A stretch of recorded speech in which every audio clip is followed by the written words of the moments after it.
এটা হচ্ছে ফোরবি বাইক। তো এই বাইকটা আজকে আমরা মাস্টার ক্লিন সার্ভিস দিব। তো আসসালামু আলাইকুম ভিউয়ার্স, কেমন সবাই? আলহামদুলিল্লাহ ভালো আছি আমি। তো এই বাইকটি চলছে প্রায় 50,000 কিলোমিটার। তো বাইকটা ভালোভাবে কখনো মাস্টার সার্ভিস দেওয়া হয় না, এর জন্য বাইকটা আজকে আমরা খুলে নিচ্ছি। তো এয়ার ফিল্টারের অবস্থা খুবই বাজে। তো বাইকের প্রতিটা পার্টগুলো আমরা খুলে নেব প্রথমে, কারণ বাইকটা যেহেতু ভালোভাবে মাস্টার সার্ভিস দেওয়া হয় না এই পর্যন্ত, সেই ক্ষেত্রে বাইকে অনেক কাজ আছে। তো আমরা সব কিছু খুলে দেখবো আসলে বাইকটা কী কী সমস্যা আছে। আমরা কার্বোরেটরটা খুলে নিচ্ছি।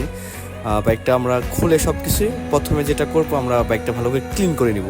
কারণ বাইকের বডিতে প্রচুর পরিমাণ ময়লা আছে। ময়লার কারণে দেখা যাচ্ছে বাইকের অনেক ধরনের সমস্যা হচ্ছে, বাইকের অনেক জায়গায় কালার উঠে গেছে, কালার নষ্ট হয়ে গেছে। তো আমরা বাইকটা খুলে বডিটা ভালো করে আগে ক্লিন করে নিচ্ছি। তো আসলে ক্লিন করে না নিলে সার্ভিসটা ভালো হবে না।